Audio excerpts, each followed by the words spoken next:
Breaking news. ఇది పాకిస్తాన్ పై మనం ప్రతీకారం ఎలా తీర్చుకుంటున్నాము అని మీరు ఎదురు చూస్తున్న వేళ ఇది పాకిస్తాన్ పై మనం ప్రతీకారం తీర్చుకుంటున్నాము అనే విషయానికి సంబంధించిన బ్రేకింగ్ న్యూస్. ఇది మీకు ఆనందాన్ని కలిగించే బ్రేకింగ్ న్యూస్.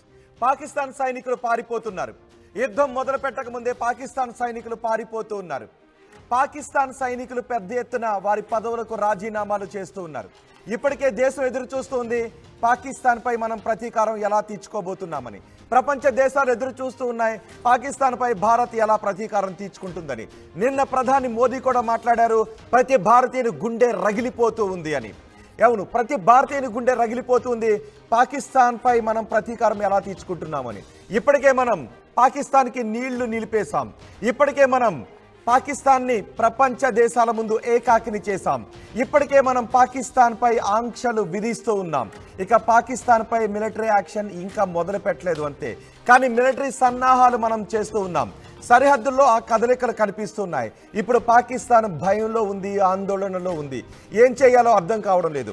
మనం పాకిస్తాన్ పై ప్రతీకారం తీర్చుకునే సందర్భం ఎలా ఉంటుందని అటు పాకిస్తాన్ పక్కలో బలూచిస్తాన్ కూడా ఎదురు చూస్తుంది. ఇప్పుడు బలూచిస్తాన్ కూడా మనం తీసుకునే చర్యలు వాళ్ళకి బలాన్ని ఇవ్వబోతున్నాయి. ఇప్పుడు పాకిస్తాన్ పై 360 డిగ్రీస్లో దాడి జరగబోతుంది. ఇంకా మనం పాకిస్తాన్ పై మిలిటరీ యాక్షన్ మొదలు పెట్టలేదు అంతే, కానీ వాళ్ళ మిలిటరీ మాత్రం పారిపోతుంది. అవును, పాకిస్తాన్ సైనికులు పారిపోతున్నారు. ఇప్పుడు నా చేతిలోనే ఈ పేపరే పారిపోతున్న పాకిస్తాన్ సైనికుల డేటాకు సంబంధించి. ఇప్పటికే పాకిస్తాన్లో 1200 మంది సైనికులు వారి పదవులకు రాజీనామాలు చేశారు. అందులో 250 మంది కీలక స్థాయి అధికారులు ఉన్నారు. ఇప్పటికే పాకిస్తాన్ ఆర్మీ చీఫ్ తన కుటుంబ సభ్యులను దేశం దాటించేశాడు. తన కుటుంబ సభ్యులు క్షేమంగా ఉండాలి అని దేశం దాటించేశాడు. పోతే పోని పాకిస్తాన్ ప్రజలు ఎలా పోయినా పర్వాలేదు అని పాకిస్తాన్ ఆర్మీ చీఫ్ తన కుటుంబ సభ్యులను దేశం దాటించేస్తే మిగిలిన సైనికుల్లో భయం మొదలైంది. అందుకే పాకిస్తాన్ సైనికులు ఇప్పుడు రాజీనామాలు చేస్తున్నారు. రాజీనామాలు చేస్తున్న పాకిస్తాన్ సైనికుల సంఖ్య రోజు రోజుకు ఇక్కడ పెరుగుతుంది. మొత్తం రాజీనామాలు చూడండి ఒక్కసారి ఆర్టీవీ స్క్రీన్ పైన. నా చేతిలో ఉన్న ఈ పేపర్ ఇప్పుడు మీరు ఆర్టీవీ స్క్రీన్ పైన చూస్తూ ఉన్నారు. 26వ తారీఖు నుంచి రాజీనామాలు మొదలయ్యాయి. అంతకు ముందే పాకిస్తాన్ ఆర్మీ చీఫ్ తన కుటుంబ సభ్యులను సురక్షితంగా ఉండాలి అని దేశం దాటించేశాడు. ఈ పిరికి పంద చర్యే పాకిస్తాన్ మిగిలిన సైనికుల్లో భయాన్ని కలిగిస్తోంది. ఎందుకంటే సరిహద్దులో మనం త్రివిధ దళాలని కూడా మోహరిస్తున్నాం. మన త్రివిధ దళాలు ఎక్సర్సైజ్ చేస్తూ ఉన్నాయి ఎటువంటి పరిస్థితులైనా ఎదుర్కోవటానికి. అటు పాకిస్తాన్ కూడా మేకపోతు గాంభీర్యాన్ని ప్రదర్శిస్తుంది. మా నీళ్లు మాకివ్వండి అని. మన దేశం నుంచి ప్రవహించే నదిలో మన దయా దాక్షిణ్యాలతో వాళ్ళకి నీళ్ళు ఇస్తూ ఉంటే ఆ నీళ్లు ఆపేసినందుకు పాకిస్తాన్ ఇప్పుడు మేకపోతు గాంభీర్యాన్ని ప్రదర్శిస్తోంది. మేము రక్తపాతం సృష్టిస్తామంటుంది. బహుశా ఇదే కొనసాగితే మిగిలిన సైనికుల్లో కూడా ఇంకా భయం మొదలయ్యే అవకాశం ఉంటుంది. ఏకంగా 1200 మంది సైనికులు రాజీనామాలు చేశారు అంటే మామూలు విషయం కాదు. బహుశా ఇది మీకు ఆనందాన్ని కలిగిస్తోంది కదా. పారిపోతున్న పాకిస్తాన్ సైనికుల వివరాలు తెలుసుకుంటూ ఉంటే భారతీయుడిగా మీకు ఆనందాన్ని కలిగిస్తోంది కదా. పారిపోతున్న పాకిస్తాన్ సైనికుల వివరాలు తెలుసుకునే కొద్దీ మీకేమనిపిస్తోందో మీ అభిప్రాయాన్ని కమెంట్ బాక్స్లో తెలియచేయండి. చూడండి, ఇదేదో మేం చెబుతున్న వార్త మాత్రమే కాదు, ఇది పాకిస్తాన్ సైనికులు రాజీనామాలు చేస్తున్న లేఖ ఇప్పుడు నా చేతిలో ఉంది. మీరు ఆర్టీవీ స్క్రీన్ పైన చూస్తున్నది అదే, నా చేతిలో మీకు చూపిస్తున్నది అదే. ఈ 2 పేజీల లెటర్లో, ఈ 2 పేజీల ప్రకటనలో పారిపోతున్న పాకిస్తాన్ సైనికుల డేటా ఉంది. ఎక్కడైనా భయంతో ప్రజలు కొంచెం అప్రమత్తం అవుతూ ఉంటుంటారు. కానీ సరిహద్దుల్లోకి వచ్చి యుద్ధ రంగంలోకి వచ్చి యుద్ధం చేయాల్సిన సైనికులే పారిపోతూ ఉంటే ఇక ఆ దేశ పరిస్థితి ఏంటో మనం అర్థం చేసుకోవచ్చు. ఇప్పటికే పాకిస్తాన్ అడుక్కు తింటూ ఉంది. ఇప్పటికే పాకిస్తాన్ పిచ్చికుక్కల దాటికి ప్రపంచ దేశాలన్నీ కూడా పాకిస్తాన్ని ఒంటరిని చేయాలి అని చెబుతూ ఉన్నాయి. ఇప్పటికే పాకిస్తాన్ పాలకులకు సైనికులకు పిచ్చెక్కి వాళ్ళు ఏం మాట్లాడుతున్నారో తెలియదు. ఒక రకంగా చెప్పాలి అంటే పాకిస్తాన్ సైనికులే ఇప్పుడు పోసేసుకుంటున్నారు. పాకిస్తాన్ సైనికులే ఇప్పుడు భయంలో ఉన్నారు. పాకిస్తాన్ సైనికులు ఇప్పుడు పారిపోతున్నారు. ఇక పాకిస్తాన్ ఏం చేయగలుగుతుందని అందరూ కూడా చర్చించుకుంటున్నారు. ఇప్పటికే నేను చెప్తున్నాను, డేటా ఒక్కసారి మీరు వినండి. బహుశా ఈ డేటా వింటే మీ చెవులకు ఆనందాన్ని కలిగిస్తుంది. మనకి ధైర్యాన్ని కూడా ఇస్తుంది. ఇప్పటికే మనం చాలా ధైర్యంగా ఉన్నాం. ఏం జరిగినా పర్వాలేదు, ఈ పాకిస్తాన్ పిచ్చుకొక్కలకు బుద్ధి చెప్పాలి అని. ఏం జరిగినా పర్వాలేదు, ఈసారి పాకిస్తాన్ తరిమి తరిమి కొట్టాలని. ఏం జరిగినా పర్వాలేదు, పాకిస్తాన్ రూపురేఖల్ని ఈసారి మార్చేయాలి అని ప్రతి భారతీయుడు, నిన్న మోదీ అన్న మాటలను కూడా మనం గుర్తు చేసుకుంటే ప్రతి భారతీయుడు రగిలిపోతూ ఉన్నాడని. సో ఇప్పుడు ఈ పారిపోతున్న పాకిస్తాన్ సైనికుల డేటాను చూస్తూ ఉంటే మీకేమనిపిస్తోంది? ఈ పారిపోతున్న సైనికుల వివరాలను సంబంధించిన వార్తను వింటే మీకేమనిపిస్తోందో మీ అభిప్రాయాన్ని కమెంట్ బాక్స్లో తెలియచేయండి. మనం ఇప్పటికే చూస్తూ ఉన్నాం, పాకిస్తాన్ కూడా చూస్తుంది మేకపోతు గాంభీర్యాన్ని ప్రదర్శించి. నీళ్ళు ఆపేసిన తర్వాత పాకిస్తాన్ ఇప్పుడు మనం ఏం చేయాలి, యుద్ధాన్ని ప్రకటించాలని. ఇప్పటికే నీళ్ళు ఆపేసిన విషయాన్ని మేము యుద్ధంగా తీసేసుకున్నామని అంటుంది. బహుశా ఏ క్షణానైనా వాళ్ళ కవ్వింపు చర్యలకు పాల్పడే అవకాశం కూడా ఉంటుంది. మన సైనికులు కూడా ఏదైనా చర్య తీసుకునే అవకాశం ఉంది. పాకిస్తాన్ ఎలా తరిమి కొట్టాలి అని కేంద్రం వ్యూహరచన చేస్తుంది. చాలా వ్యూహాత్మకంగా మనం ముందుకు వెళ్తున్నాం. ఈ సందర్భంలో మన అనుకుంటూ ఉన్నారు ఇంకా ఏం చేయాలి, ఇంకా ఏం చేయడం లేదంటే, ఇంకా ఏం జరగట్లేదంటే ఏదో ఒకటి జరగాలి అని. కానీ ఆల్రెడీ సగం జరిగిపోయింది. నీళ్ళు ఎప్పుడైతే ఆపేసామో వాళ్ళ అప్పుడే సగం జరిగిపోయింది. యుద్ధం కూడా ప్రారంభమైనట్టే. పాకిస్తాన్ దాన్ని యుద్ధంగానే భావిస్తుంది. ఈలోపు పాకిస్తాన్ సైనికులే పారిపోతూ ఉన్నారు. పాకిస్తాన్ సైనికులు కొంతమంది వాళ్ళ కుటుంబ సభ్యులను దేశం దాటించి క్షేమంగా ఉండాలని అనుకుంటూ ఉంటే పాకిస్తాన్ సైనికులే రాజీనామాలు చేసి పారిపోతున్నారు. మా ప్రతినిధి సచిన్ పూర్తి సమాచారం అందించడానికి మనకు అందుబాటులో ఉన్నారు. సచిన్, రోజు రోజుకి పారిపోతున్న పాకిస్తాన్ సైనికుల సంఖ్య పెరుగుతుంది. ఇప్పటికే పాకిస్తాన్ సైనికులు 1200 మంది రాజీనామాలు చేసి పారిపోయారు. వీళ్ళ సంఖ్య ఇంకా పెరిగే అవకాశం ఉందా? సంఖ్య పెరగడం మాట పెరిగే అవకాశం ఎక్కువగా ఉండడమే కాదు, అసలు వాళ్ళు ఇంట్రెస్ట్ చూపిస్తారా, అసలు యుద్ధంలో దిగే అవకాశం ఉందా? ఎందుకంటే ఆర్మీ లేకపోతే ఇంకేం యుద్ధం చేస్తుంది పాకిస్తాన్ రోహిత్. ఎందుకంటే ఇప్పటికే ఆ ప్రభావాన్ని చూడడం జరుగుతోంది. దీనికి బెస్ట్ ఎగ్జాంపుల్ ఇటు పాకిస్తాన్ ప్రధాని షహబాజ్ షరీఫ్ మొన్న మీటింగ్ పెట్టాడు. ఈ ఘటన జరిగిన తర్వాత, అది నిన్న కాక మొన్న పెట్టిన మీటింగ్ లో ఆర్మీ చీఫ్ గా చెప్పుకుంటున్న సో కాల్డ్ ఆసిమ్ మున్నీర్ అనే వ్యక్తి అక్కడ నాకు కనిపించలేదు. సో దట్ ఇట్ సెల్ఫ్ అదే షో చేస్తోంది పాకిస్తాన్ ఆర్మీ ఎంత కేర్లెస్ గా ఉంది అనేది, దాంతో పాటు ఎంత బాధ్యత రాహిత్యంతో ఉంది, అట్ ద సేమ్ టైం ఎంత భయపడిపోతోంది. ఇటు పాక్ ఆర్మీకి సంబంధించిన అధికారుల బాధ్యత రాహిత్యం అక్కడ ప్రస్ఫుటిస్తూ ఉంటే అక్కడ కుటుంబాలు భయపడిపోతున్నాయి. ఎందుకంటే ఆసిమ్ మునీర్కి సంబంధించి మొదటి నుంచి పాకిస్తాన్ లో వ్యతిరేకత ఉంది. ఆ వ్యక్తి మీద ఎక్కడ సదాభిప్రాయం లేదు ప్రజల నుంచి వ్యతిరేకత వ్యక్తమైంది. అందులో మొన్న ఆయన చేసిన చర్యలకే వాళ్ళకి కోపం వచ్చింది. ఎందుకంటే ఎప్పుడో గడిచిపోయిన అంశాన్ని మళ్ళీ తెర మీద తీసుకొచ్చాడు. మతాల పేరును తీసుకొచ్చి రెచ్చగొట్టే ప్రయత్నం చేశాడు. ఆ తర్వాత జరిగిన ఘటనకు సంబంధించి కూడా వాళ్ళకి అక్కడ వ్యతిరేకత వ్యక్తమైంది. సో ఇన్ని ప్రభావాలు అక్కడ ఎప్పుడైతే ప్రజల్లోనే ఇది వ్యక్తమైందో ఆ ఇంపాక్ట్ ఆటోమేటిక్ గా సైన్యం మీద పడింది. ఈ రోజు ఆ ప్రభావమే పాకిస్తాన్ చూస్తోంది. దీనికి బెస్ట్ ఎగ్జాంపుల్, ఎందుకంటే ప్రపంచం మమ్మల్ని పట్టించుకోవట్లేదు, పాకిస్తాన్ ఫిక్స్ అయింది. సో ఇటువంటి సినారియోలోని సాక్షాత్ మన రక్షణ శాఖ మంత్రి చూసాం, ఇంతవరకు దెబ్బతిన్నది మనం. కానీ ఇంతవరకు ఆయన ఎక్కడా బయటకు వచ్చి మీడియాతో మాట్లాడిన సందర్భం లేదు. కేవలం డిఫెన్స్ తోనే. అఫ్కోర్స్ మనం ఎంత స్ట్రాంగ్ అయినప్పటికీ వ్యూహాల విషయంలో కావచ్చు, లేకపోతే ప్రజల విషయంలో కావచ్చు, ఎటువంటి ఇబ్బందులు తలెత్తకుండా రక్షణ శాఖ మంత్రి రాజ్నాథ్ సింగ్ నిన్న సిడిఎస్ తో భేటీ అయిన సందర్భాన్ని చూసాం. కానీ ఎక్కడ కూడా పాకిస్తాన్ కి సంబంధించి ఇటు రక్షణ శాఖ మంత్రి ఆర్మీ చీఫ్ తో భేటీ అయిన అంశాన్ని ఎక్కడా తెర మీద లేదు. ఇంకొక బెస్ట్ ఎగ్జాంపుల్. ఇది ఇంకా లిస్ట్ కొనసాగే అవకాశం కనిపిస్తోంది. ఎందుకంటే క్వెట్టా బలూచిస్తాన్ కి సంబంధించి ఎప్పుడైతే నిన్న బలూచిస్తాన్ కూడా నిన్న మొన్నటి నుంచి దాడులు చేస్తోందో క్వెట్టా కేంద్రంగా బలూచిస్తాన్ రాజధానిగా దాన్ని చెప్పుకోవడం జరుగుతోంది.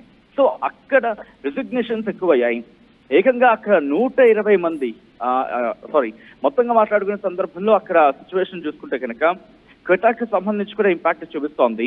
క్వెట్టాలో ఏకంగా 120 మంది అధికారులు, అలాగే 400 మంది సైనికులు అక్కడ రిజిగ్నేషన్స్ ఇచ్చినట్టుగా కొన్ని వార్తా కథనాలు చెప్పడం జరుగుతుంది పాకిస్తాన్ కి సంబంధించి.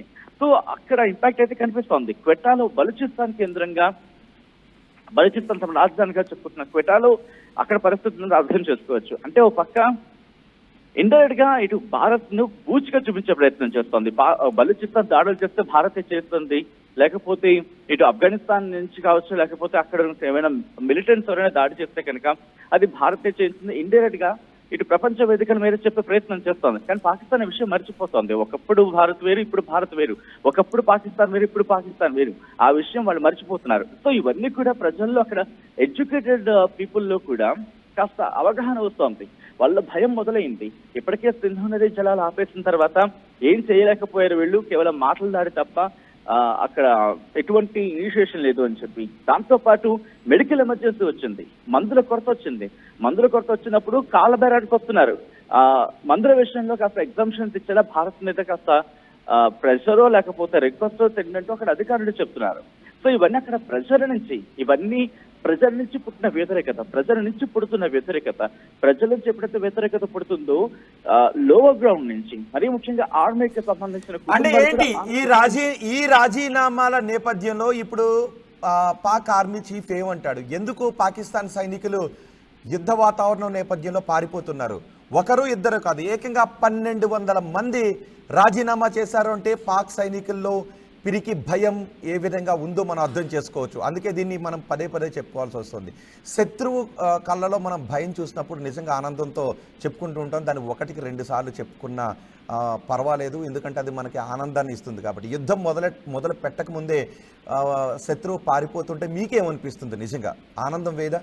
ఇంకా మనం యుద్ధం మొదలు పెట్టలేదు, నీళ్ళు ఆపాం, పాకిస్తాన్ని ప్రపంచం ముందు ఒంటరిని చేశాం, మన యుద్ధ సన్నాహాలు చేస్తున్నాం, దేనికైనా మనం సిద్ధంగా ఉన్నామని. ఇప్పుడు ప్రతి భారతీయుడు కూడా అందరూ పాకిస్తాన్కి మనం ఎలా బుద్ధి చెప్పబోతున్నాం. కొంతమంది ఇంకా ఆవేశంలో బాంబు వేసేయండి, యుద్ధ విమానాలతో తొక్కేయండి అంటూ ఉంటుంటారు. కానీ ఒక దేశం బాంబులు వేసే ముందు, యుద్ధ విమానాలతో తొక్కేసే ముందు కొంత ఆలోచిస్తుంది. మనకు జరిగే నష్టం ఏంటి, వాళ్ళకి జరిగే నష్టం ఏంటి, మన ప్రజలకు నష్టం జరగకుండా ఏం చేయాలని వ్యూహాత్మకంగా ముందుకు వెళ్తుంది. కానీ మనలో కొంత ఆవేశం ఉంటుంది. సో అలాంటి యుద్ధ చర్య తీసుకునే ముందే పాకిస్తాన్ సైనికులు పారిపోతూ ఉంటే మీకేమనిపిస్తుంది? ఇదేదో నేను మీకు సరదాగా చెప్తున్న వార్త కాదు, నా చేతిలో ఉన్న డేటాను చూపించి మరీ చెప్తున్నాను. ఈ పాకిస్తాన్ సైనికులు పారిపోతున్నారనే వార్తను ఒక్కసారి కాదు 100 సార్లు చెప్పినా వినే కొద్దీ వినాలని అనిపిస్తుంది. నాకైతే చెప్పే కొద్దీ చెప్పాలనిపిస్తుంది పాకిస్తాన్ సైనికులు పారిపోతున్నారనే వార్తను. సో పాకిస్తాన్ సైనికులు పారిపోతున్నారనే వార్తను మీకు వింటూ ఉంటే మీకేమనిపిస్తుంది? ఎందుకంటే ఆ రోజు ఒక్కసారి ఆలోచించండి. నేను మిమ్మల్ని ఎక్కడికి తీసుకువెళ్తానంటే మీకు గుర్తుండే ఉంటుంది కదా, మధుసూదన్ భార్య. ఎందుకంటే మనం ఎంత రగిలిపోవాల్సే ఎందుకు వస్తుందంటే ఒక్క విషయం మీకు గుర్తు చేస్తాను. మధుసూదన్ భార్య, కావాలంటే మీకు మధుసూదన్ భార్య మాట్లాడిన మాటలను కూడా వినిపిస్తాను. ఒకసారి పీసీఆర్ మధుసూదన్ భార్య మాట్లాడిన మాటలు వింటే ఒక్కసారి ప్లే చేయండి. నేను 1-10 సార్లు ఎందుకు చెప్తున్నానని కొంతమంది అడుగుతూ ఉంటుంటారు కదా. ఈ 1-10 సార్లు మధుసూదన్ భార్య చెప్పిన స్థానంలో మన బంధువులు, మన కుటుంబ సభ్యులు ఉంటే ఎలా ఉంటుంది? ఆమె ఏం చెప్పిందో తెలుసా? ఆ రోజు పహల్గామ్లో ఉన్నప్పుడు వాళ్ళు ముష్కర్లు తోటాలు తీసుకుని వస్తూ ఉంటే అక్కడ ఉన్న వాళ్ళ మమ్మల్ని ఏమార్చారు, మాతో అబద్ధం ఆడారు, మేము పారిపోతూ ఉంటే లేదు మీరు పారిపోకుండా అవి సాధారణ కాల్పులు, మీరు ఇక్కడ పడుకోండి అని చెప్పారట. పాకిస్తాన్ ఇప్పుడు ఆర్మీ నా కొడుకులు, సారీ పదం అన్నందుకు మీరు ఏమనుకోకండి, వాళ్ళు పారిపోతూ ఉన్నారు కదా. సో ఇక్కడ మన ప్రజలు అరే తుపాకీ శబ్దం విన్న తర్వాత సాధారణ పౌరుడికి ఎవరికైనా భయమే ఉంటుంది కదా. చూడండి, మనం రోడ్డు మీద వెళ్తున్నప్పుడు ఎవరైనా కత్తి తీసుకుని దాడి చేసేటప్పుడే సాధారణ పౌరులు ఎందుకు దగ్గరికైనా ఒక చిన్న భయం ఉంటుంది కదా. మరి ఆ అందాలను చూడటానికి వెళ్ళిన మన అక్క చెల్లెల్లో, మన అమ్మలో, మన సోదరులో ఆ క్షణంలో ఆ తోటాలకు భయపడి పారిపోతుంటే మీరేం పారిపోకుండా ఇక్కడ పడుకుని ఉండండి అన్నారంట. వాళ్ళు పడుకుని ఉన్నప్పుడు ఇప్పుడు నేను చెప్పబోయే వార్త ఒక్క క్షణం వినండి, ఇది గుండెల్ని ఎంత పిండేస్తుందో. వింటే భర్త చేతిని, వాళ్ళిద్దరు పిల్లలతో వెళ్ళారు కదా, ఆ ఇద్దరు పిల్లలు భయంతో పరుగులు పెడుతూ ఉంటే వాళ్ళిద్దరూ భార్య భర్తలు చేయి పట్టుకున్నారట, నేలపైన పడుకున్నారంట, తలలా పెట్టుకుని పడుకున్నారంట. పడుకున్నప్పుడు ఆమెకు ఒక శబ్దం వినిపించింది, ఒక తోట పేలిన శబ్దం వినిపించింది. ఆ తోట ఎక్కడో పేలింది అనుకుంది పాపం ఆ మహాతల్లి. ఆ పిల్లలు ఎక్కడున్నారు, పిల్లలు ఏమైపోతున్నారు అని ఆలోచన ఉంది.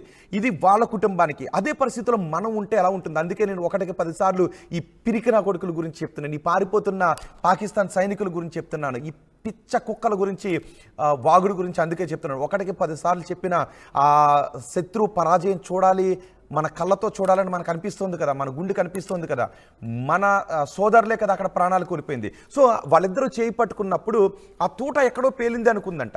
కానీ కొద్దిసేపటికే ఆ భర్త రక్తం ఆమె చేతికి బాడీకి తగులుతుంటే ఏంటి తడిగా తగులుతోంది అని అనుకుందంట. తీరా చూసేటప్పటికి రక్తపు మడుగులో తన భర్త. ఒక్క క్షణం ఆలోచించండి, మనకు తెలిసిన వాళ్ళు, మన కుటుంబ సభ్యులు, మనము ఆ పరిస్థితుల్లో ఉంటే 1-10 సార్లు ఈ పాకిస్తాన్ కొడుకులను ఏం చేయాలని అనిపించదా? ఈ పిచ్చి కుక్కలను ఎలా తరిమి కొట్టాలని అనిపించదా? అందుకే చెప్తున్నాను, ఈ పారిపోతున్న పాకిస్తాన్ సైనికుల గురించి 1-10 సార్లు నాకు చెప్పాలని అనిపిస్తూ ఉంది.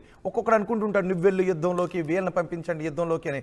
నిజంగా అవకాశం లేదు, ఉండుంటే వెళ్ళుండే వాళ్ళమేమో. ఇప్పుడు మనం ఏం చేయగలం? ఒక్కొక్కరు ఒక పని చేస్తుంటుంటాడు, మనకి ధైర్యాన్ని నింపటం, మనకి ధైర్యాన్ని, జాతీయ భావాన్ని నింపే వ్యాఖ్యలు చేయటం. సో అది ఆ పని నేను చేస్తున్నాను.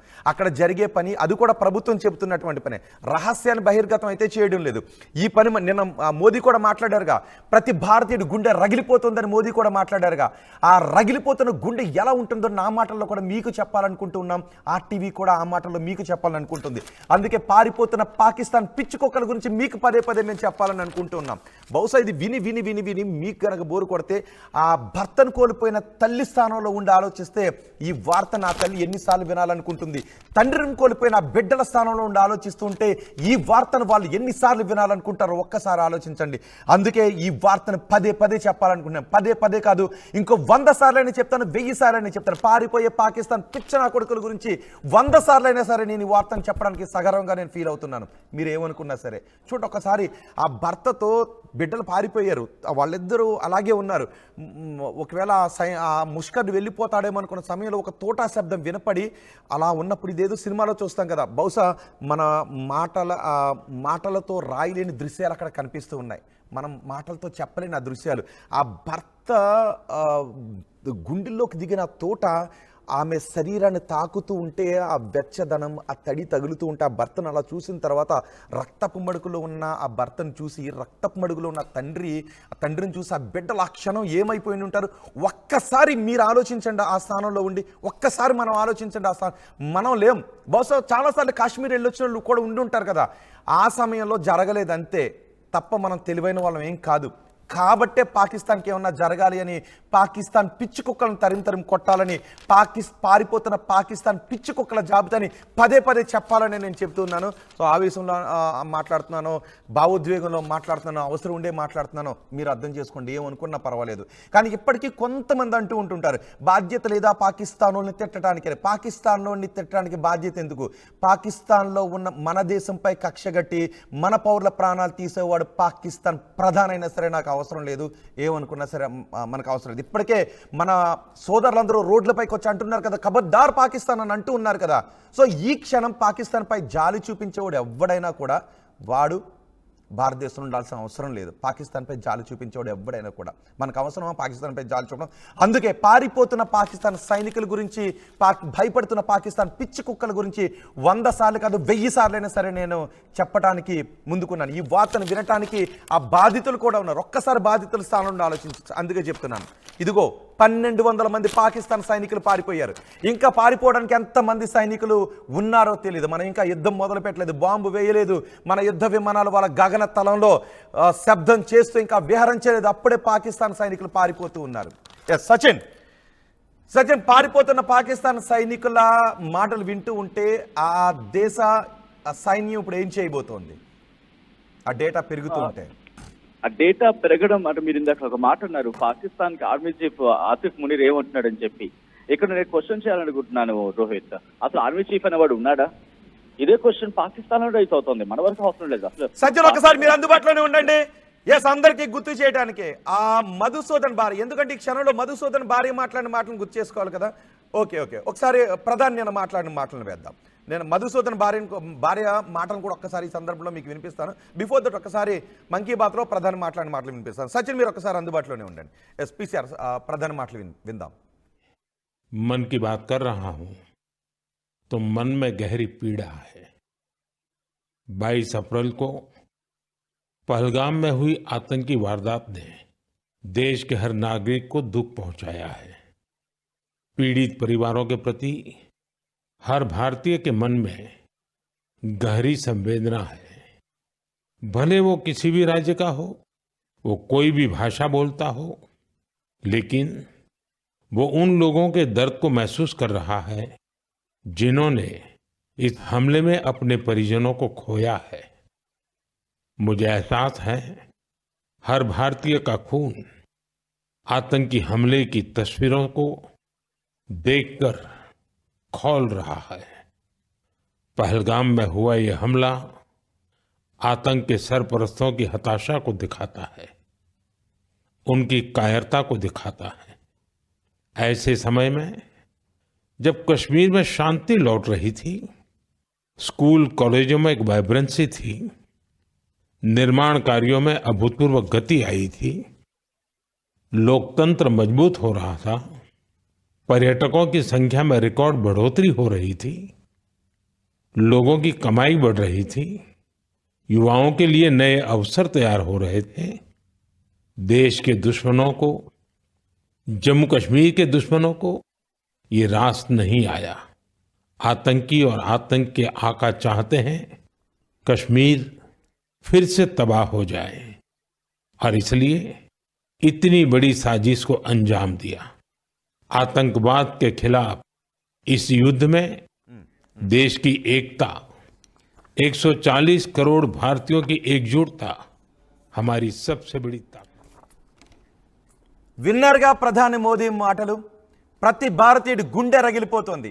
మనమేమి సమయం ఆలోచిస్తూ లేం, మామూలుగానూ లేం. ప్రతి భారతీయుడి గుండె రగిలిపోతుంది. సరైన దెబ్బ మనం తీయబోతున్నాం. ఈ పాకిస్తాన్కి మనం చెప్పబోయే దెబ్బ గురించి, కొట్టబోయే దెబ్బ గురించి ఒకటికి 100 సార్లు మాట్లాడుకున్నా తప్పలేదు. బహుశా ఇంతకు మించిన న్యూస్ ఏమి లేదనుకుంటూ ఉండొచ్చేమో. దేశభక్తికి మించిన న్యూస్, నా దేశ ప్రజల రక్షణకి మించిన న్యూస్ ఇంకొకటి బహుశా ఉండదు. అందుకే ఒకటి కాదు 100 సార్లు కూడా మనం చెప్పుకుందాం. ఇప్పుడు మీకు ఒక బయట వినిపిస్తాను, అది హృదయ విదారకంగా ఉంటుంది. మధుసూదన్ కుటుంబ సభ్యులు మాట్లాడిన మాట. ఆ మాటలు కూడా విన్న తర్వాత మళ్ళీ మాట్లాడుకుందాం ఈ పారిపోతున్న పాకిస్తాన్ పిచ్చి కుక్కల గురించి. ఎందుకు మాట్లాడుకోవాలి అని చెప్తున్నాను కూడా. ఒకసారి మధుసూదన్ కుటుంబ సభ్యుల ఆవేదన విందాం.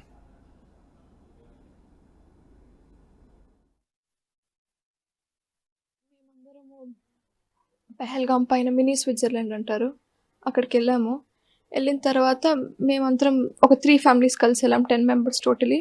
అక్కడ కూర్చొని లంచ్ చేస్తున్నాము. హార్సెస్ ఎక్కి పైకి వెళ్ళాలి, you can't go by other means, only horses. పైకి వెళ్ళిన తర్వాత లంచ్ చేసుకొని ఓన్లీ 15 మినిట్స్ అలౌడ్, అక్కడ ఎక్కువసేపు ఉండకూడదు. తినేసిన తర్వాత మేమందరం అక్కడే ఉన్నాము. My brother and other friends వాళ్ళు జిప్ లైన్ రైడ్ ఉంటుంది, సో వాళ్ళు దూరం వెళ్ళిపోయారు, తినేసి అటు వెళ్ళిపోయారు. My mom and my dad వాళ్ళు తినేసి ఫోటో తీసుకుందామని మేము ముగ్గురము, నేను మా అమ్మ నాన్న ముగ్గురం లేచి పక్కకి వెళ్ళాము. కొంచెమే 20 feet ఎంతో అంతే దూరం వెళ్ళాము. వెళ్ళి ఎందుకో మా అమ్మ నన్ను, ముగ్గురం వెళ్ళాం కదా, ముగ్గురం వచ్చేసాం, వాళ్ళకి చెప్పలేదు, నువ్వు వెళ్ళి చెప్పేసిరా అంకుల్ వాళ్ళకి మనం ఇట్లా వచ్చామని అంటే, నేను సరే అని వెనక్కి వచ్చాను. వచ్చిన తర్వాత when I was walking back I heard shots. First shot ఎవరేం రియాక్ట్ అవ్వలేదు. సెకండ్ షాట్కి అందరూ పరిగెత్తుకుంటూ ఇంకెళ్ళిపోయి నేను వెళ్ళిపోయి అక్కడ తినిన చోట టేబుల్ కింద దాంకున్నాను. మా మమ్మీ ఏం చెప్పిందంటే వాళ్ళు ఆర్మీ లాగా వెస్ట్ వేసుకొని గన్ పెట్టుకొని ఉన్నారని. లోపలికి వెళ్ళిపోయాము మేము. అమ్మ నాన్న అక్కడే ఉన్నారు, బికాజ్ నేను పరిగెత్తాను కదా, నేను వెళ్ళాను. టేబుల్ కింద దాంకున్నాం. అక్కడ మమ్మల్ని ఎవరో మిస్గైడ్ చేస్తున్నారు on purpose. They were doing it on purpose. కావాలని ఎవరో షాల్స్ అమ్మాయి ఆయన సివిలియన్ లాగా కలిసిపోయి మాకు మిస్గైడ్ చేస్తున్నారు. ఇది షార్ట్స్ అంటే this is Kashmiri anniversary tradition, ఏం కాదు, ఏం భయపడకండి అని ఫస్ట్ దానికి చెప్పాడు. సెకండ్ దానికి కూడా చెప్పాడు, మీరు ఇక్కడే కూర్చోండి, ఏం కాదు, this is Kashmiri anniversary tradition, మీరేం భయపడకండి అంటే, మళ్ళీ అక్కడ ఆ స్టాల్ ఆయన వచ్చి ఎందుకు ఇట్లా చెప్తున్నావు వీళ్ళకి, పరిగెత్తండి అని చెప్పి మమ్మల్ని వెళ్ళిపోమన్నాడు. మేము బయటికి వెళ్ళాము, నేను గేట్ బయట ఉన్నాను, అమ్మ నాన్న రాలేదని అందరూ పరిగెత్తి వెళ్తున్నా కానీ అందరూ వెళ్ళిపోయారు. నేను మా తమ్ముడు అండ్ ఇంకొక మా అంకుల్ ఫ్రెండ్స్తో వెళ్ళాం కదా, అంకుల్ ఒకటే, ముగ్గురం అక్కడ ఉండి ఆయన రమ్మంటున్నా మేము రావట్లేదు. ఒక 5 minutes స్పాన్ అంతే. 5 minutes స్పాన్ తర్వాత ఓన్లీ మా అమ్మ ఒకటి వచ్చింది బయటికి. మేము బయట నిన్నాము, ఆ అమ్మ డ్రెస్ కనిపించింది, నా కలర్ వస్తుందని, అదో అమ్మ వస్తుంది అని వెళ్ళాము. కనిపిస్తే అమ్మ ఒకటే తను తల కొట్టుకుంటూ డ్రెస్కి అంత బ్లడ్ అయ్యి వస్తే లోపలంట వీళ్ళని పరిగెడుతుంటే ఎవరో మిస్గైడ్ చేశారు, పరిగెత్తకండి, పడుకుంటే షూట్ చేయరంటే వీళ్ళు కొంచెం దూరం పరిగెత్తి సరే అని అందరూ, అక్కడ నేవీ ఆఫీసర్ ఉన్నారు కదా ఆయన కూడా పడుకున్నాడు. సో వాళ్ళందరినీ చూసి వీళ్ళు కూడా దే లైట్ డౌన్, ఇద్దరు ఇట్లా పట్టుకొని చేతులు. అండ్ దెన్ వాళ్ళు ఫస్ట్ ఎవరు రాలేదు అక్కడికి, ఆ terrorist I don't know who is, ఆయన రాలేదు చంపడానికి, ఆయన ఎక్కడో దూరం వెళ్ళిపోయాడు. వీళ్ళ పక్కనే ఇంకొక ఫ్యామిలీ ఉన్నిందంట, వాళ్ళని చంపేసరికి వాళ్ళ కొడుకు is 14, I don't know how old is, ఆయన అరిచాడంట కుత్తే అది ఇది అని తిడతా. సో మళ్ళీ వెళ్ళిపోయిన ఆయన మళ్ళీ వెనక్కి వచ్చాడు. వెనక్కొచ్చి వీళ్ళిద్దరు ఇట్లా పడుకొని ఉంటే వీళ్ళకి ఫుడ్ స్టెప్స్ వినిపిస్తున్నాయంట. వచ్చి షార్ట్ వినిపించిందంట మా అమ్మకి. సౌండ్ వినిపిస్తే ఎవరో అనుకుంటుందంట. అనుకుంటే ఇట్లా చేతులు పట్టుకొని ఉన్నారు కదా, డ్రెస్ చెయ్యి అంతా వెట్ అయిపోయి డ్రెస్ అంతా వెట్ అయిపోయిందంట. అప్పుడు లేచి చూసుకుంటే they shot my dad and they are not shooting women and kids, only men. So అక్కడ వేరే వాళ్ళు షూటర్స్ అంటున్నా కానీ దే ఆర్ నాట్ షూటింగ్. మోడీకో బతావ్ అని చెప్తున్నారు, not women, only men. So ఇంకా నన్ను షూట్ చేసినా పర్లేదు, మా నాన్న అట్లా చేశారని she got up and she started running. అయినా వాళ్ళు ఏం చేయలేదు. ఎందుకు రన్ చేసింది? బయటకు వస్తే సెక్యూరిటీ ఆర్మీ అంతా ఉంటారని ఎక్స్పెక్ట్ చేసింది, వాళ్ళందరూ ఉంటే హెల్ప్ చేస్తారు అని. బయటికి వస్తే ఎవరూ లేరు అండ్ అక్కడ ఉండే వాళ్ళు కూడా లాక్కొని వెళ్ళిపోయారు. వద్దు, వెనక్కి వెళ్ళొద్దు. And then we went down to the CRPF base. ఇప్పుడు చెప్పండి ఆ చిన్నారి మాటలు విన్న తర్వాత కంట నీరు రాని మనిషి ఎవరిని ఉన్నారా? ఇప్పుడు చెప్పండి వాళ్ళ నాన్న చనిపోయిన దాన్ని చేతులు వణుకుతూ చెప్తున్న దృశ్యాలు చూస్తూ ఉంటే కంట నీరు రాని మనిషి ఎవరైనా ఉన్నారా? అక్కడ మనం లేవంతే. బహుశా జీవితాంతం వాళ్ళ భూమి బతుకున్నంత కాలం ఆ భయానక ఘటన వాళ్ళ కళ్ళ ముందు కనబడుతూ ఉంటుంది కదా. ఆ పరిస్థితిలో మనము మన వాళ్ళు ఉండుంటే ఏమవుతుంది చెప్పండి. అందుకు కదా ఈ పాకిస్తాన్ పిచ్చుకొక్కలను తరిమి కొట్టాలి అని 1కి 10 సార్లు చెప్పుకుంటుంది.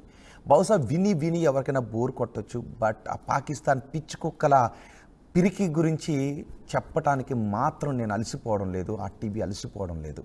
వాళ్ళ మాటలు విన్న ప్రతిసారి కళ్ళలోంచి నీళ్ళు రావడం లేదా? ఆ క్షణం అక్కడ వాళ్ళ కళ్ళ ముందు వాళ్ళ నాన్న రక్తపు మడుగులో ఉండి చివరి శ్వాస ఆగిపోతూ ఉంటే ఇప్పుడు చెప్పండి పాకిస్తాన్ వాళ్ళని తరిమి కొట్టాలి అని ప్రతి ఒక్కరికి అనిపించట్లేదా? ఆ మాటను పదే గుర్తు చేసుకోవాలని అనిపించట్లేదా? ఇప్పుడు చెప్పండి పారిపోతున్న పాకిస్తాన్ సైనికుల గురించి గట్టిగా అరిచి చెప్పాలని అనుకోవడం లేదా? అందుకే చెప్తున్నాం, పారిపోతున్న పాకిస్తాన్ పిచ్చి కుక్కల గురించి, వాగుతున్న పాకిస్తాన్ పాలకుల గురించి. మీకు ఇప్పుడు వీళ్ళ మాటలు విన్నారు కదా, గుండెల్లో బాధ అనిపించింది కదా. ఇప్పుడు మొన్న కూడా చూపించాను, బట్ ఈ సందర్భంలో ఇంకొకసారి కూడా చూపించాలనుకుంటున్నాను. బిలావల్ భుట్టో గాడు ఉన్నాడు కదా, బిలావల్ భుట్టో పాకిస్తాన్ మాజీ ప్రధాని కొడుకు. ఇప్పుడు వీళ్ళ రక్తం కళ్ళ చూశారు కదా, వాడి దేశ ప్రజల రక్తమే కళ్ళ చూస్తున్నాడు కదా, వాడి మాటలు కూడా మీకు వినిపిస్తాను. అవి గుర్తు చేసుకున్న తర్వాత ఇప్పుడు మనం ఈ పాకిస్తాన్ గురించి పదే తిట్టాలా, ఈ పాకిస్తాన్ వాళ్ళ విషయంలో ఉపేక్షించాలా? మీరే కమెంట్ చేయండి ఒకసారి. ఆ బిలావల్ భుట్టో మాటలు ఇంకొకసారి విందాం. పీసీఆర్ कि जो इंडस वाटर ट्रीटी है, जो मुआहिदा हुआ पाकिस्तान और भारत के दरमियान, जिसके तहत भारत ये मान चुका कि सिंधु आपका है, सिंधु पाकिस्तान का है। मोदी ने और उनकी हुकूमत ने ये ऐलान किया कि अब वो ये मुआहिदा नहीं मानते। और मैं सखर में इसी सिंधु दरिया के साथ खड़े होके भारत को कहना चाहूंगा कि सिंधु हमारा है और सिंधु हमारा रहेगा। या इस दरिया से हमारा पानी बहेगा या उनका खून बहेगा। చూసారా, ఈ పాకిస్తాన్ మాజీ ప్రధాని కొడుకు, పాకిస్తాన్కి విదేశాంగ శాఖ మంత్రిగా పనిచేసిన బిలావల్ భుట్టో మన రక్తాన్ని కలజూస్తానంటున్నాడు. ఆల్రెడీ తండ్రి రక్తాన్ని, తండ్రి చివరి శ్వాసను వాళ్ళు చూస్తూ ఉండి భయంతో మాట్లాడుతున్న మాటలను కూడా విన్నారు, ధైర్యం నింపుతున్న ప్రధాని మాటలను కూడా విన్నారు. మరి పారిపోతున్న పాకిస్తాన్ సైనికుల మాటలను కూడా 1 కాదు 10 సార్లు చెప్పుకోవాలి. ఇంకా ఎంతమంది పాకిస్తాన్ సైనికులు పారిపోతారో చూద్దాం, యుద్ధం మొదలు కాకముందే. ఎస్, మీరేమనుకుంటున్నారు? ఇప్పుడు ఈ వార్తలన్నీ విన్న తర్వాత, ఈ దృశ్యాలన్నీ చూసిన తర్వాత మీరేమనుకుంటున్నారు? మీ అభిప్రాయాన్ని కమెంట్ బాక్స్లో తెలియచేయండి. ఎస్ సచిన్, ఇప్పుడు పాకిస్తాన్లో పరిస్థితి ఏంటి? ఇంకా బోర్డర్లో ఎక్సర్సైజులు కొనసాగుతూనే ఉన్నాయి, త్రివిధ దళాలు మనకు సిద్ధంగానే ఉన్నాయి. పాకిస్తాన్ కూడా అలా చెత్త ట్యాంకులు తీసుకుని మేము సిద్ధంగానే ఉన్నాం, మా దగ్గర 130 అణుబాంబులు ఉన్నాయని పాకిస్తాన్ పిచ్చి కుక్కలు పేలుతూ ఉంటే పాకిస్తాన్ సైనికులు మాత్రం పారిపోతూ ఉన్నారు. వాళ్ళ దగ్గర వాటర్ ట్యాంకులు అదే బదులు సెప్టిక్ ట్యాంకులతో పోలిస్తే బెటర్ ఏమో. ఎందుకంటే వాళ్ళ ప్రజలు వాళ్ళని చీకొడుతున్నప్పుడు వాళ్ళు ఎందుకు ఏం చేస్తున్నారో కూడా అర్థం కాని పరిస్థితిలో ఉన్నారనడానికి బెస్ట్ ఎగ్జాంపుల్ మొన్న జరిగిన భేటీ. మొన్న పాకిస్తాన్ ప్రధాని షహబాజ్ షరీఫ్ ఇప్పటి వరకు కూడా ఇటు ఇంటర్నేషనల్ ప్లాట్ఫామ్స్ వెళ్ళి మా పరిస్థితి ఇది అని మొత్తుకుంటున్నారు తప్ప వాళ్ళ ఆర్మీతో మాట్లాడిన సందర్భంలో వాళ్ళ ఆర్మీ చీఫ్ వచ్చి మాట్లాడిన సందర్భం కూడా ఎక్కడా కనిపించట్లేదు. ఇక్కడి నుంచి ఒక అడుగు ముందుకు వెళ్తారు. యాక్చువల్లీ రైల్వే మినిస్టర్ ఆయన మాట్లాడుతూ మా దగ్గర 130 న్యూక్లియర్ వెపన్స్ ఉన్నాయి, మేము వాటిని ప్రయోగిస్తామని చెప్పి వాళ్ళు యాక్చువల్గా క్యాలిక్యులేషన్స్ మర్చిపోయారు రోహిత్. ఎంత దరిద్రంగా వాళ్ళ పరిస్థితి ఉందంటే కనుక వాళ్ళ దగ్గర 130 కాదు 170, 175 న్యూక్లియర్ వెపన్స్ ఉన్నాయి, అది కూడా మర్చిపోయారు. అది వాళ్ళ పరిస్థితి. ఏమంటాడు బిలావల్ భుట్టోకి సంబంధించి ఒక్కసారి వాళ్ళ నాన్న కావచ్చు, వాళ్ళ తాత కావచ్చు, ఒక్కసారి వాళ్ళ గురించి చదువుకున్నా, వాళ్ళ గురించి తెలుసుకున్నా ఈ రోజు ఆ వ్యక్తి అటువంటి మాట మాట్లాడేవాడు కాదు. ఎందుకంటే ఇందిరాగాంధీతో ఎటువంటి సత్సంబంధం మెయింటైన్ చేసే ప్రయత్నం చేశారు వాళ్ళు. అట్ ద సేమ్ టైం నెహ్రూతో ఎటువంటి సినారియో ఉండింది, ఎటువంటి భేటీ జరిగింది, వాళ్ళతో జరిగిన ఒప్పందం ప్రకారమే కదా ఆ రోజు ఇండియా దయచేసి వదిలేసిన నీళ్లు రోజు తాగుతున్నాడు. ఆ విషయం మర్చిపోయిన వ్యక్తి రోజు వాగుతూ ఉంటే, అక్కడి ప్రజలే చేత్కరిస్తూ ఉంటే, పాకిస్తాన్ ప్రజలు వాళ్ళని పొండి అంటూ ఉంటే, బలూచిస్తాన్ వాళ్ళు పెంచుకున్న బలూచిస్తాన్ వాళ్ళని ఈ రోజు కాదు అంటుంటే ఏకైపోయింది. ప్రపంచం పట్టించుకోవట్లేదు. హమాస్ లాంటి ఉగ్ర సంస్థలు తీసుకొస్తున్నారు, హమాస్ లాంటి ఉగ్ర సంస్థలు వాళ్ళకి సపోర్ట్ ఇస్తున్నాయి, ఇటు హౌస్ లాంటి ఉగ్ర సంస్థలు వాళ్ళకి సపోర్ట్ ఇస్తున్నాయి. అసలు ఎందుకు వీళ్ళు సపోర్ట్ ఇవ్వాలి అనేది ప్రపంచం క్వశ్చన్ చేస్తూ ఉంటే, వాళ్ళకి మళ్ళీ ఉగ్రవాదులే దిక్కయ్యారు. వాళ్ళకి ఉగ్ర సంస్థలు తప్ప ఇంకా ఆప్షన్ కనిపించట్లేదు. ఇలాంటి నేపథ్యంలో వాళ్ళకి తెలుసు తమని పెంచి పోషించిన స్వామి రోజు విషపు నాగే కాటేస్తుంది అని చెప్పి. అది తెలిసిన ఇంట్రెస్టింగ్ గా రోహిత్ అక్కడ ప్రజలకు తెలుస్తోంది తప్ప పాలకులకు అర్థం కావట్లా. ఎందుకంటే అక్కడ పాలకులు ఆర్మీ. ఎక్కడైనా చాలా మంది మన డిఫెన్స్ ఎక్స్పర్ట్స్ ఒకటే చెప్తున్నారు, దేశానికి ఆర్మీ ఉంటుంది, కానీ అక్కడ ఆర్మీకి దేశం ఉంది యాక్చువల్గా వాళ్ళకి సంబంధించి అటువంటి పరిస్థితి. కాబట్టి ఇప్పుడు ఆర్మీని ఒక్కొక్కరిగా ఖాళీ చేసేస్తున్నారు, వెళ్ళిపోతున్నారు. ఇటు విదేశాలకు వెళ్ళిపోతున్న సందర్భం గతంలోనే చూసాం, కొద్ది రోజుల క్రితం. ఈ రోజు సాక్షాత్ ఆర్మీ చీఫ్ లాంటి వ్యక్తులు కనిపించడం లేదు. ఒకటే ప్రశ్న రైజ్ అవుతోంది, ఆయన ఉన్నాడా లేకపోతే ఆయన కూడా చెక్కేస్తాడా అని చెప్పి. సో ఇటువంటి సినారియోలో పాకిస్తాన్ ఆర్మీ ఎక్కడా సిద్ధంగా లేదు అనేది క్లియర్ కట్గా అర్థమవుతుంది. దానికి బెస్ట్ ఎగ్జాంపుల్ విదేశాంగ మంత్రులు కావచ్చు, లేకపోతే అక్కడ ఆ దేశానికి సంబంధించిన సోకాల్డ్ మినిస్టర్స్ తో చెప్పుకుంటున్న వాళ్ళు బయటకు వచ్చి మాట్లాడతాం అంతే తప్ప, ఎస్ మా దగ్గర ఇంత ఎక్విప్మెంట్ ఉంది, మా దగ్గర ఈ పవర్ ఉంది, మా దగ్గర న్యూక్లియర్ వెపన్స్ ఉన్నాయి, వీటి గురించి మాట్లాడే పరిస్థితి ఉంది రోహిత్. రైట్ సచిన్, మొత్తానికి యుద్ధం మొదలు కాకముందే పాకిస్తాన్ ఆర్మీలో